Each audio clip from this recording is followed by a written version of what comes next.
Ahoy! Just before we start the show, it's the Sea Creatures podcast 1 year anniversary. So big thanks to all our guests and listeners who've downloaded and listened to an episode. And to celebrate, if you're a Patreon subscriber or you sign up to Patreon, we're going to give you a Sea Creatures podcast bumper sticker and once a month, a digital download of one of my images, which you can do whatever you want with. Print it, frame it, use it as a wallpaper. The options are yours. If you want to sign up to Patreon, visit patreon.com/SeaCreaturesPodcast. Anyway, let's start the show.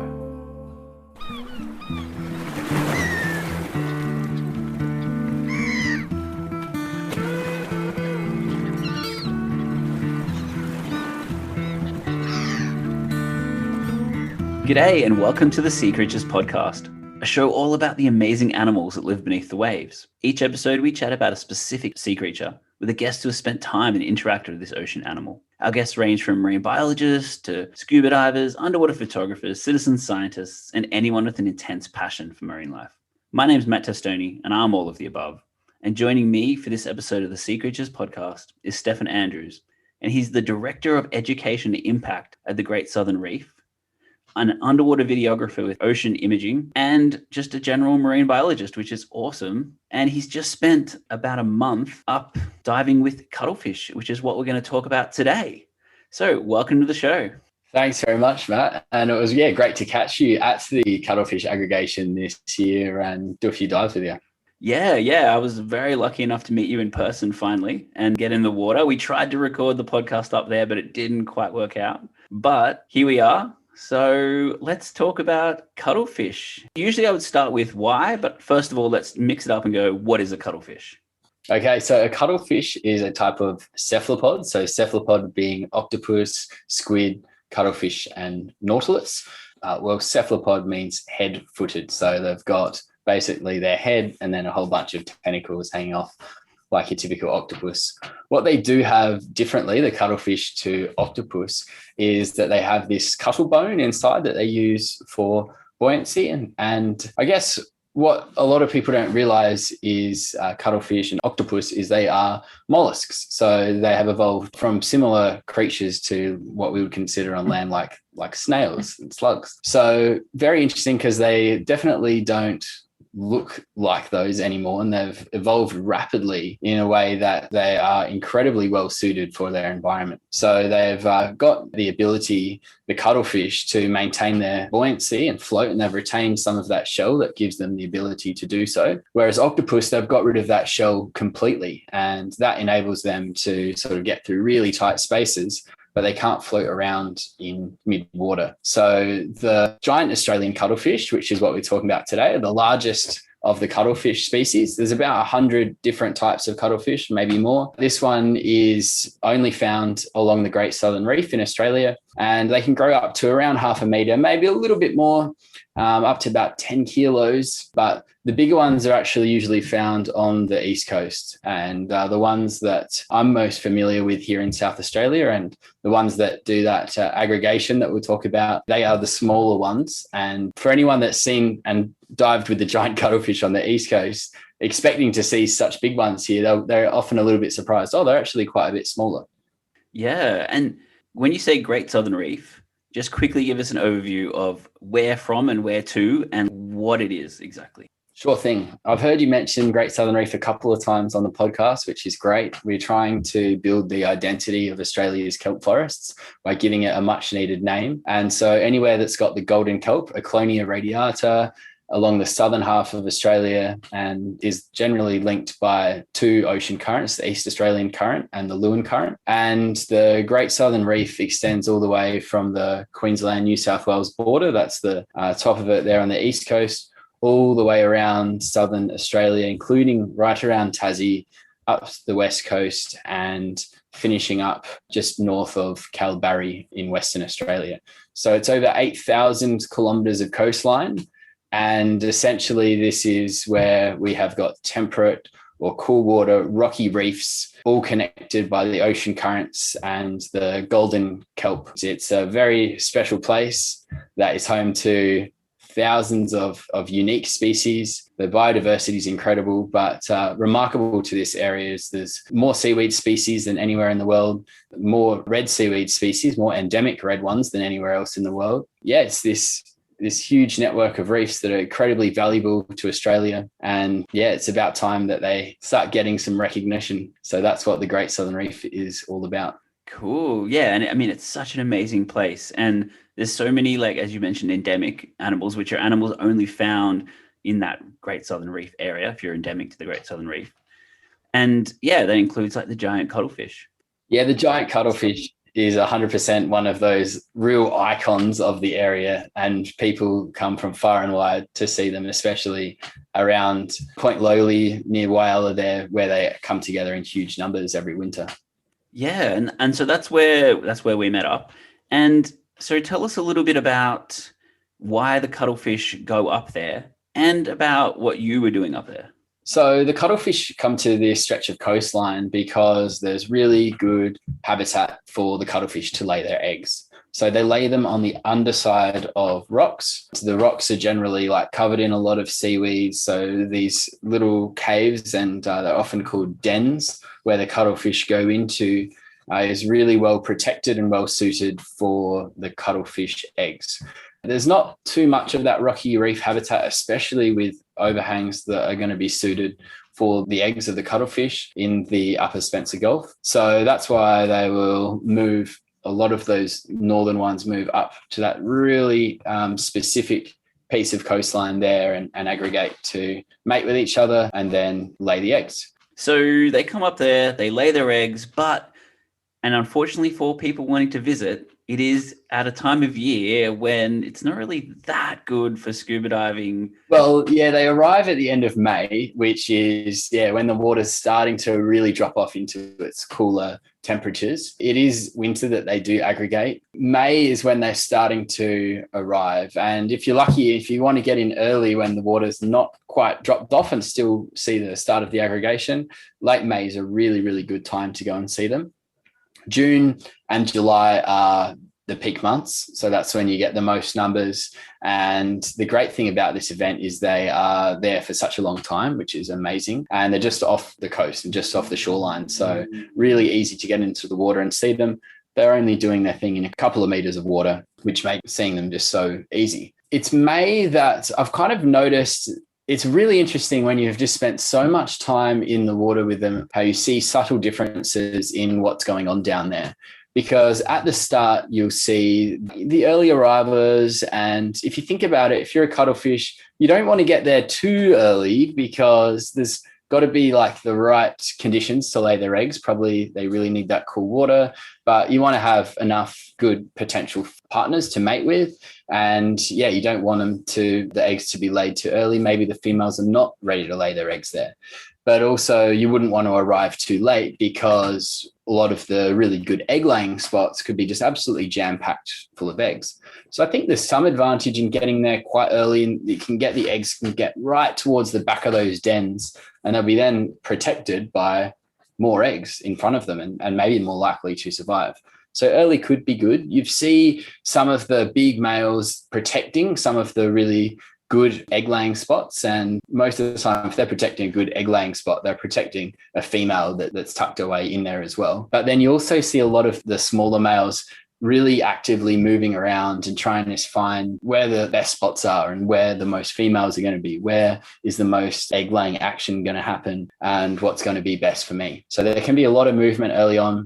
And also earlier on, there's less of what we call the snotweed. So the weed that kind of is a filamentous, fast-growing algae that kind of grows over everything. So it can look nicer in those early stages for photos and video, where you can still see more of the habitat and the sponges and the actual seaweeds that are growing there. So moving later on into the season, you start seeing more and more of the males competing with each other and fighting each other off. So if you're a large male defending a female, if another large male comes, you've got two options. And one is to stand your ground and really guard and protect. And you see that as the first move. After a while, they're going to sort of try and figure out if they are indeed bigger than the other one or not, or if they feel intimidated. There's this really cool battle that happens, and you can observe this up really close, and you just watch and you just try and see the dynamics here. Who's got the upper hand? Usually after a few minutes, one will have secured that position or that female. Sometimes it's the one that was there originally. Other times there's a new one just come in and taken over that spot. They are pretty like friendly creatures. They never really get into big fights. It's usually unusual for them to get into a real serious battle because it's often when you see it in footage, they've just got their tentacles kind of like twisted up a little bit and then they'll like zoom around, maybe a bit of ink comes out, but they never really get super aggressive. Kind of reaches this point, there's a mutual understanding like, okay, like I'm bigger than you, I'm stronger, I'm taking this spot. And they don't want to risk getting into too many fights because as soon as you're a cuttlefish that might have lost an eye or one of their arms or damage to the mantle from a fight, they're going to be less good looking for the females and they're going to be less likely to maybe mate with them into the rest of the season. So they're generally pretty careful. The fighting is one component of them feeling the pressure of being there for so long in such a fierce environment. But the other thing is the females deteriorating from laying so many eggs and mating and constantly being bombarded with males trying to mate with them. So they're also exhausted. And you start noticing that towards, July, and there's a lot that they're still alive, but you can tell they're pretty much done. They're so exhausted, and you'll see some that are very clearly damaged and others that might just be kind of like floating away. So it's a little bit sad towards the end of it, but yeah, it's interesting to observe how it all changes throughout the season. And they tend to also move further around the dive site area from Black Point towards Stony Point and where the BHP jetty is there. The reason why I've spent so much time in the water there in recent years is I've been involved in a number of pretty cool filming projects for some big documentaries. I've been the local guide and assistant underwater videographer. So I've been documenting the behavior and trying to capture those unique moments where really exciting action happens. And yeah, it often involves spending a lot of time in the water there to really be in the right place at the right time to set up those shots and get the sequences that's going to tell the story in a new light or in a creative way that's going to engage people and get them to, get excited about these incredible animals. Yeah.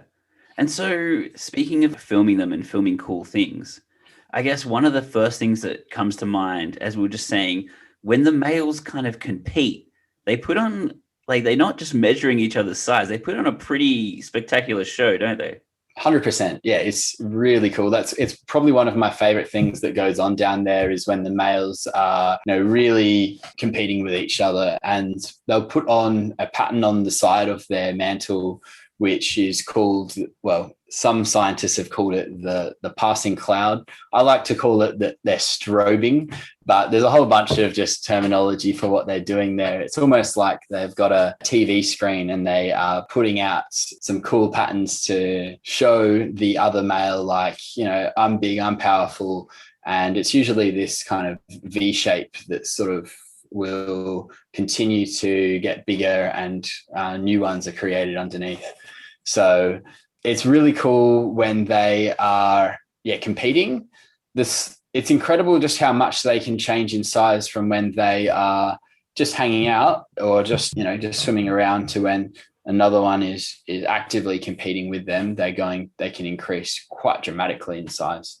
Yeah, and I mean, like, it's amazing to watch because you see one down there, it looks kind of small, and then it just flattens itself out. And as you said, it produces these Vs, which almost ripple across in what I can only say is like a psychedelic pattern. Yeah, 100%. And yeah, it's just so absorbing. You just stare at them. But the other cool thing we have to touch on is as the two males are doing this pattern, as you're staring at them like transfixed, there's something else going on with a few other smaller males in the area, isn't there? Yeah, there's a lot going on down there and it's easy to get absorbed. But if you're looking around, there's always a lot going on.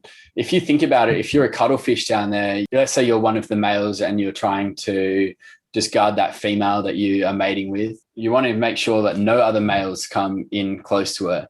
So you've got the big ones that are obvious competitors, but more often than not, you'll have a bunch of smaller white males just waiting not very far away from where that male's guarding a female.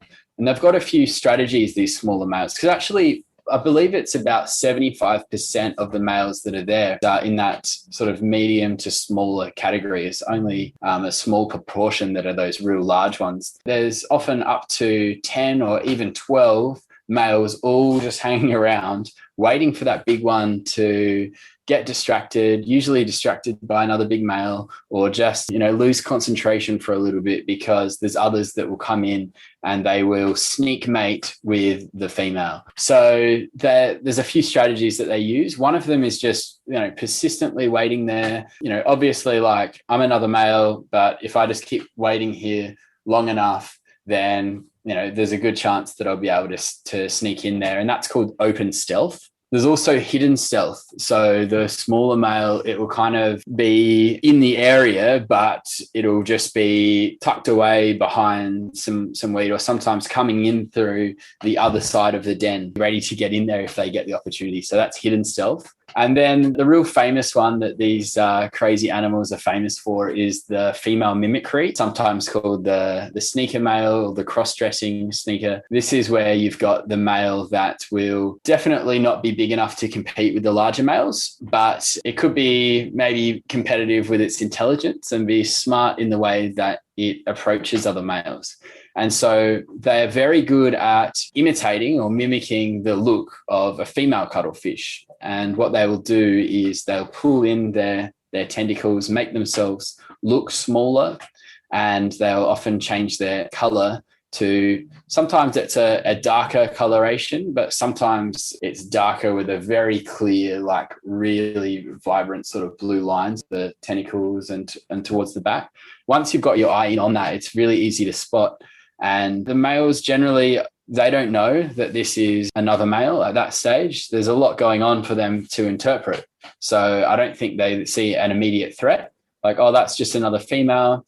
And then, it's during those moments where it might not be paying 100% attention that the male mimicking the female will turn back into male and then just mate with that female that's being guarded down there. So I've seen also males that they try and actually mate with the cross-dressing male. They think, oh, there's a female. And it usually is just after just a few moments touching, they realize, oh, this is just a male pretending to be a female. And they look a little bit embarrassed. So then they'll swim off.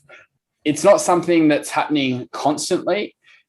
Often, if you're trying to film this and capture this, you'll find an area that there's a male fending off a number of other males. And you've just got to sit and wait patiently. Give it enough time. You might end up seeing some of that sneak mating happening, and you'd be able to get a bit of an idea quite quickly, just like, okay, this one is the dominant one here. They're trying to sneak in. It's really interesting once you get your eye in just to sort of see that behavior. But it's interesting when you're in that water every day. Some days they're super active. Other days they're a bit slower at certain times. Sometimes it feels like they're more active when the sun's come out. Other times, they're like, oh, have they slowed down with the currents increased? I've done so many dives there and I still haven't been able to pinpoint exactly what makes them more active or less active if you're trying to really capture those behaviors. The key is just getting in the water every day for a long period and essentially just waiting for the action to happen.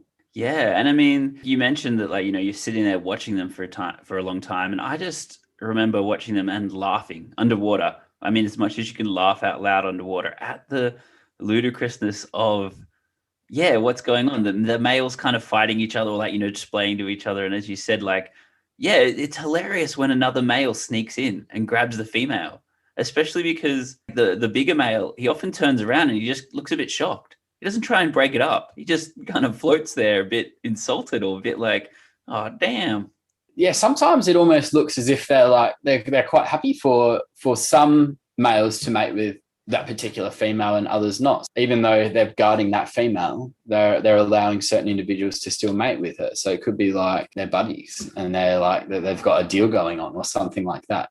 I don't know. But other times you might have seen this yourself too, is some mating begins occurring and then a third one will jump on. And I think they're doing this to try and to get rid of the one that's jumped on initially.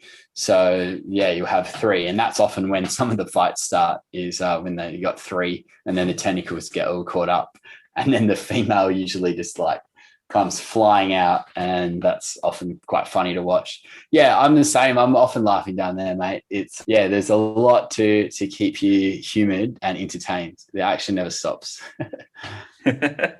And so back to like a little bit about them. They don't eat while they're doing this mating and this huge kind of migration, do they? No, that's right. I've never seen a single one eat anything while being there.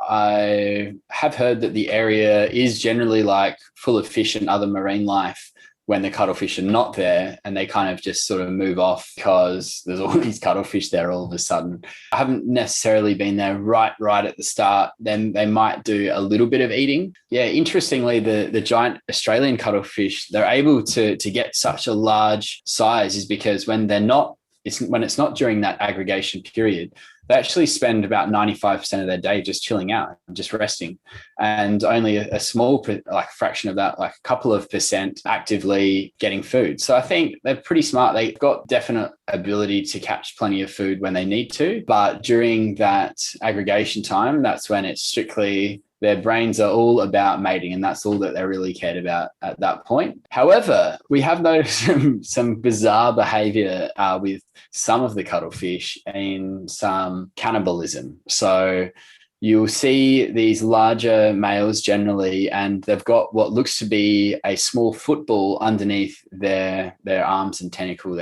So they're just like holding the cuttlefish. It's clearly not the same position as mating with one, because it's almost the body of the cuttlefish is almost completely concealed, but it's quite apparent that they've got something under there. And they don't just have a nibble and let it go. They will hold it for extended periods. And I have seen on a couple of occasions them spitting out the cuttlefish that they've latched onto. And it's got a decomposing head. Maybe one of the eyes is coming off, and there's all this slime surrounding it. I've seen it like once or twice in previous years, but this last season, this winter, I probably saw almost 10 individuals over the month that are displaying this behavior, which isn't unusual for cephalopods. Famously, several squid species are known to cannibalize each other, but the giantness, or the just cuttlefish in general, I don't think it's reported too much. But it gets you thinking. It's like, why are 99% not eating anything, and then these few individuals that have decided that we're going to start cannibalizing here? What do you think, Matt? Yeah, I after you told me about it, I went and had a good look, and I did see a couple of examples, and one rather graphic example where the head was gone altogether, and the cuttlefish was essentially tearing out the insides of another one. And yeah, it is. I mean, it is one of the awesome things about the marine world is that it is a total mystery. I mean, there are quite a lot of mysteries about these animals, like even where they come from to come en masse and where they go, like how the eggs get out there, how they know to get back there. But yeah, another one is, why are they holding on to dead comrades? Yeah. I had a bit of a think about it, and I've got a couple of theories, but one when I was thinking about the other day, because most of the cuttlefish are going to die like after that aggregation, because they're very short-lived. They only live for like 12 months, a lot of them. Some of them might live a little bit longer. And it actually, studies have shown that some of the cuttlefish won't necessarily come back that next year. They'll wait till the year after.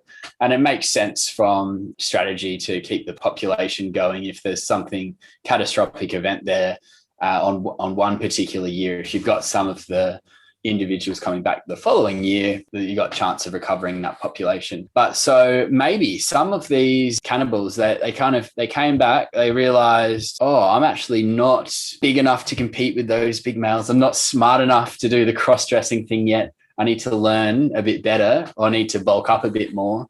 So I'll come back next year, but they're not going to hang around for the whole season there if there's no food. So maybe they'll just latch on to another cuddle. They will watch everything that's going on. And then when they're back the next year, they've had the food that's going to sustain them over that period. They go back out and they come back that next year, and they're strong and smart as ever. Who knows? Yeah, I like it. And I mean, it makes sense because, as you said, they kind of get so exhausted. And as you swim around, you do see some with various injuries or different things. So if you're a hungry cuttlefish that's not into breeding, then it's a pretty good snack bar, I think. Yeah, maybe. I don't know. Yeah, it seems a bit wrong for him. Yeah, I guess if it's part of, staying alive, and it could be an advantage to the entire population if there is that element of learning and passed on behavior going on. Who knows? It's very interesting though. Yeah. So have you had any other really cool experiences or cool facts about cuttlefish that you can share? Yeah, totally. So I think one thing that's really interesting about the cuttlefish is the fact that they've only really got one color receptor. So technically they are colorblind to a certain extent. But if you think about it, just how incredible they are at matching the colors to their surroundings, and also the communication with those like vibrant colors, rainbow colors all over their body. You think, it'd be a bit of a shame if they couldn't see any color at all. But it seems like with the shape of their eyes in that sort of W shape, they've got the ability to see polarized light, which is really, really cool. So light just coming in through one specific direction, but also the bending of that light onto their retina. The way that it's interpreted could be different to any other species that's able to see color through having different color receptors. But the light gets bent. So just like white light going through a prism in, an experiment you might have done at school where you, or the Pink Floyd logo, and you see the different colors coming out on those slightly different angles due to the refraction of the light. They could be picking up the different colors and interpreting that in their brain. And it kind of makes sense because a huge part of their brain is actually for interpreting the vision, and they've got such big eyes. It would play a really important role in them sensing their environment. So I think they do see color, but just in a very different way than most other species that can see color do. So that's a cool fact for you about that. In terms of other interesting things that I've seen, it's well noted that there is some predation of the cuttlefish at the aggregation site, and it's often from seals and dolphins. So last year when we were filming there was one seal in particular that we got to know quite well because he tended to be in the exact kind of same spot every day, very reliable. It was around 10 o'clock that he started his cuttlefish massacre. And we noticed the seal just jumping in the water and just ripping into these cuttlefish just one after another. And it would go on a killing spree. It wouldn't eat it.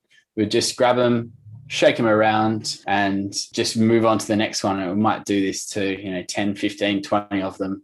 And it was just doing it every day. So other times I've seen seals just hanging out in pairs or by themselves, not killing them at all, just watching them. And I think that they might sort of get some enjoyment out of just watching the cuttlefish too, maybe. I don't know, I like to think so.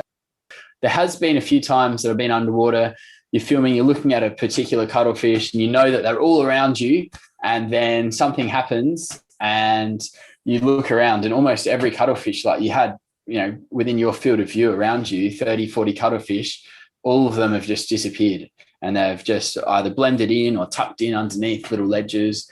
And usually around that time, there might be some dolphins in the far distance, or a seal, or sometimes when a school of fish comes in, they'll do that behavior too. So there's almost like a chain reaction that goes on. So once a few observe a threat or potential threat, they will quickly change color, and then it'll cascade and go on to the others. And then they're better protected, because the dolphins especially can't really get right in underneath the holes in the dens. Maybe the seal might find it a bit easier. It's a bit spooky when that happens, but yeah, it's also very cool to know that something is nearby that they feel threatened by. Yeah, and I mean, one of the things I always find amazing, because that behavior happens a lot with different marine creatures, especially the smarter ones. They'll see you and, you're a big human, the same size as a seal or a dolphin. And yet they're just like, oh yeah, there's a person, I don't care. But then they see a dolphin at the corner, the edge of their distance beyond what I can see. And suddenly they're like, oh my God, that's going to eat me. Bang, they all change. Yeah, I guess that's one of the cool things about these cuttlefish too, is they don't mind at all that you're there. So if you're diving or snorkeling, unlike most marine life that will sort of want to stay at least a bit away from divers, the cuttlefish will just carry on their business like you're not really even there, it's pretty cool actually. You can get up very, very close and personal to them. Yeah. And so speaking of that, if you are a snorkeler or a new diver or even an experienced diver and you want to see the cuttlefish, especially at Waiala, like what should you do and what kind of things do you need to do or like equipment do you need? Yeah, great question. It's something that I think everyone should do at least one time in your life. Even if you've like never snorkeled before, if you're going to do one snorkel, do it there because you're guaranteed to see like so much stuff and yeah, absolutely blow your mind. As you mentioned before, the water is a little bit cold, so you're going to want a nice wetsuit. But I feel like with wetsuit technology in the last sort of 5 to 10 years, we've really seen an increase in just how warm they're able to keep us. And if you're only in the water for 20, 30 minutes, which is probably what I'd recommend for a snorkel, you're not even really going to get cold. But I wouldn't go. And so I would recommend a 7 mil wetsuit for that. 5 mil would be all right for a bit of a snorkel still, but you'd probably get cold reasonably quick. Gloves and hood are a must. There's a dive operator in Waiala that will loan all that stuff out. If you are doing it in busy seasons, especially like in school holidays, make sure to book ahead if you're loaning gear there at the dive shop. Otherwise, you can bring it up with you from a dive shop in Adelaide. It's only about a 4.5 hour drive from Adelaide, and it's a real easy drive to do. So if you are coming from interstate, you can get a rental car from Adelaide or just drive from Adelaide and do it in half a day, really easy. The town is Waiala, but the actual aggregation site is at Point Lowly. It's about half an hour away from the town, but there's no accommodation or really anything at Point Lowly. So like most of the time you just end up coming back to Waiala in the evening. I would recommend giving yourself a couple of days up there because the weather does impact how nice it is in the water. Luckily, most of the time, probably 80% of the time during winter, you've got good conditions. But if there is much of wind coming from the south, especially, or any other direction doesn't really matter too much. But if you've got southerlies, anything over like 15 knots, will really stir things up there in the shallow site. But luckily, it does clear up really quickly. Yeah, usually within 24 to 48 hours, it's going to be nice again. I think it was, we had a storm just as you arrived, which is a bit unfortunate. But, you can still get in there. You can still see them even with lower vis, but they really do stand out more and you see the numbers better when you've got clearer conditions. There are guided snorkels done through a group called EMS, Experiencing Marine Sanctuaries. They generally do those every year around the school holiday time. So you'll have a guide and you'll also have someone that provides a nice, safe environment for you to be able to learn and see these animals in a really fun way. I personally really recommend putting on a tank and scuba diving with them. By all means, you can see a lot by snorkeling, but when you've got that tank on, you can hang out down there and you can get up really close and it's going to give you the best results for photos and video in particular if you've got a tank on. And being only a couple of meters of water, you can do a nice long dive, really see a lot. That's for sure. Well, that kind of brings us to the end. But before we go, if anyone wants to learn more about the Great Southern Reef and see some of your amazing underwater videos, what should they do and where should they go? The best place to start would be the website, greatsouthernreef.com. We've got features on different marine life people and also places. And you can join the mailing list there. We send out a mailing list every month. We also have got socials for Great Southern Reef at Great Southern Reef. You can search us up on Facebook as well. We're also really encouraging people to use the hashtag Great Southern Reef to help build that community. And we're featuring photographers and videographers and other creators to sort of share the passion and the work that others are contributing. Then my personal filming is done through Ocean Imaging, so at ocean_imaging. And my own personal Instagram is Stefan.Andrews. So a few links for people to check out there. Awesome. Well, thanks for being on the show. Really appreciate it, mate.